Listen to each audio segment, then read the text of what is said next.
All right, everybody, how about a little ride around the mountains together? Just out here enjoying some time on the trails and trying to take a little breather. I needed to get out of the house. Had a horrible week and wanted to talk with you guys about that. I think there's a pretty great lesson. Got the microphone in this hand along with a dead cat, which is ironic. You'll hear why in a minute. But ultimately, my week was pretty profound, even just thinking about some of the basics of finance, which essentially involved realizing yet again why it's so important to control my spending and to really take audits of my budgeting on a regular basis, at least multiple times a year. And I'm going to encourage you guys to do the same thing. Unfortunately, this realization, wasn't new, but I'm reminded regularly, came because my buddy showed up unexpectedly, and for whatever reason he brought his dog over, which I thought was strange because Jessica and I unexpectedly rescued 5 kittens about 6 weeks ago. I haven't introduced you guys yet to them. Things have been a little hectic. We've been bottle feeding for a month, and these little critters are just the most wonderful little addition to our house, but they've been very expensive. And unfortunately, when my buddy showed up with his dog, that dog, after hours and hours of hanging out just fine, grabbed one of my kittens, our favorite kitten, Bowtucks, by the neck and caused a serious medical emergency that required us to stay up for 14 hours and provide him oxygen out of a can and rushed him to the vet the very next morning. Fortunately, where we live, as you can see, it can be a little remote, so we don't have a 24-hour vet. And the good news is that it looks like he's on his way to a full recovery. Bad news is it did force us both to take a week off, which cost us both a lot. And the vet bills, of course, even though my buddy's paying for them, have really started adding up. Like I said, it's okay. I mean, we want to make sure that little guy survives, but not everybody can afford those unexpected things. And I had this conversation recently with my mentor that I find it rather curious that the main goal of most people I know, almost everybody, is to live a long, healthy life. And the longer you stay healthy and are able to live, the more unexpected circumstances you're going to experience. That's the trade-off. And the longer we live, the more our health declines, the more costs of living go up. So our future selves are most certainly going to be faced with some more difficult financial expectations than our current selves do. And a lot of people are sacrificing many of the best years of their lives to spend unnecessarily. You're spending on things you just don't need, right? How many times a week is Amazon showing up to your door? How many times do you open the box barely remembering you even ordered it, and you see something in there that if you never got it, you wouldn't miss it? How many unnecessary subscriptions are you paying for? Are you guys really expecting the unexpected? Because unfortunately, the unexpected is actually one of the most predictable things. And we know that they all cost money, right? So getting ahead of that is so important. I would have never purchased this ATV. While it's a really fun contribution to lifestyle, and it also is a major help from a utility standpoint around the property, especially with the animals we're getting. I wouldn't have purchased this if I had to finance it. How much fun is it to roll around in a really expensive truck that you have to keep spending money on every single month? Or a vehicle that you're spending, the average cost per month on a vehicle now is like $740. Folks, that's an unaffordable amount of money. So the first thing I think everybody needs to do is really commit to auditing their finances and their spending throughout the year, at least a couple times a year, and understand where the leaks are. Plugging the leaks inside your budget is essential. And every time you do that, you'll find that it's a lot easier than you think to discover $500 or more by just eating out less, right? By just purchasing less online, by cutting those subscriptions, focusing on your needs, not your wants, being less consumer brainwashed. And that extra 500, if let's say you spend $10,000 on your credit card and you were attempting to pay that back by just paying the minimums each month of $250 a month, you would end up spending over $11,600 in interest, and it would take 87 months to pay that $10,000 balance back.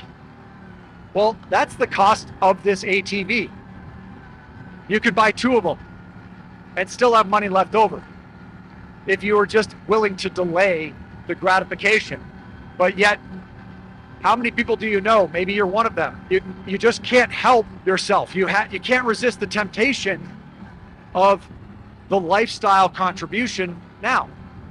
So you go out and you do it. Well, folks, I'm 45 years old. I made over $1 million a year for 2 years in a row before I ever purchased a vehicle that cost me over $30,000. I've made a ton of sacrifices along the way, and I still try to every chance I get, while still closely analyzing my budget to determine where I can afford these tremendously fun gadgets and gizmos by still staying way within my means and contributing by far the majority of the earnings that I bring in towards additional investments, right?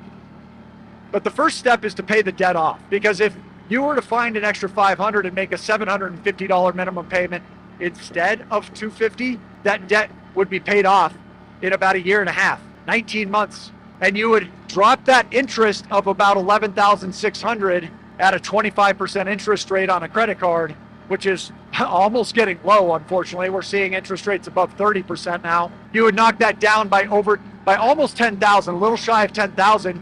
You'd end up spending about $1,800 in interest instead. And if you were able to audit yourself and really cut back on things you didn't need and find $1,000 to where you're making $1,250 payments, now all of a sudden that interest is cut down to closer to $1,000, and you're saving yourself another almost $800 per month.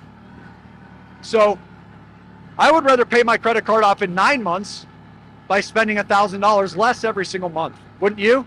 And then I get to take that money and start investing it. And if I just took $500 a month and put that away, dollar cost average it, and invest it at only a 7% return, which is pretty conservative. You can get much higher returns if you're willing to take a little bit bigger risks.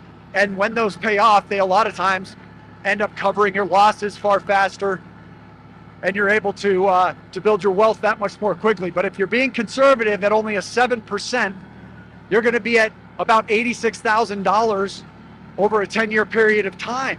Is a $10,000 purchase worth 86 grand when it's just going down in value? Probably not.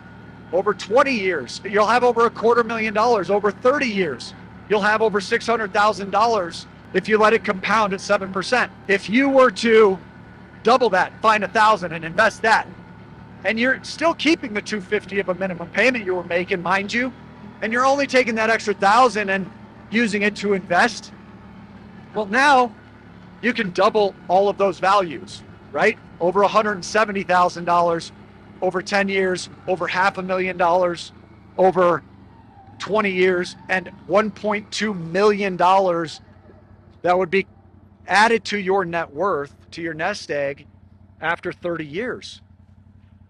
Guys, the questions you need to be asking yourself involve, is the trade-off worth it, right? Is it worth it for me to just have what I want now?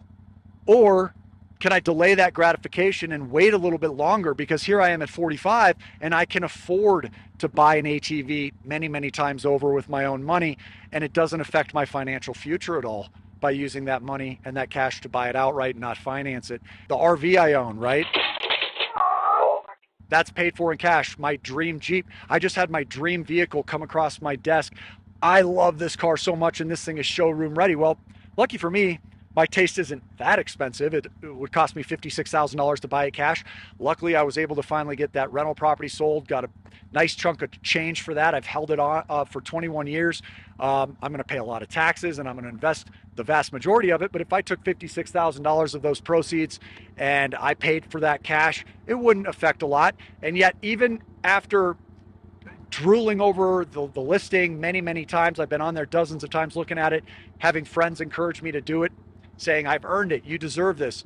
I still am able to look at Jessica and we have conversations, say, hey, we're okay. We already drive your dream Jeep, which is now her dream Jeep. You have a toy like this that you can have fun with. Is it the most expensive? Are there others that I like that cost more? Of course, I would want others that cost more. But I'm able to restrain myself now. Not always, but now. And I've built my way up to this. It takes changing your habits and realizing that the small expenses that you're paying for, like those Amazon boxes, like dining out, that stuff adds up. It adds up. And as you start making progress, first and foremost on paying off your high interest debt so that you can consistently invest, I think you start to develop new habits. You break the old bad habits and you get new habits where you enjoy the progress so much more than you enjoy the instant gratification. And you're still able, after you see results, to go out there and do stuff like this, where you can enjoy some of the fruits of your labor, but people just tend to do it too early. Right now is not the time, guys. There's too much economic uncertainty. There's too many firsts happening. Nobody has seen an economy that looks like this. And it seems things could easily get much worse before they get better. And so it's very important that you are restraining yourself from those wants and really focusing on the needs, unless you have already exceeded the pace that you wish you were on financially. And once you've done that, get out there, enjoy the lifestyle, and until then, make it a game. Have some fun with it. Turn it into something that you can begin to enjoy doing, as opposed to it feeling like you're giving things up.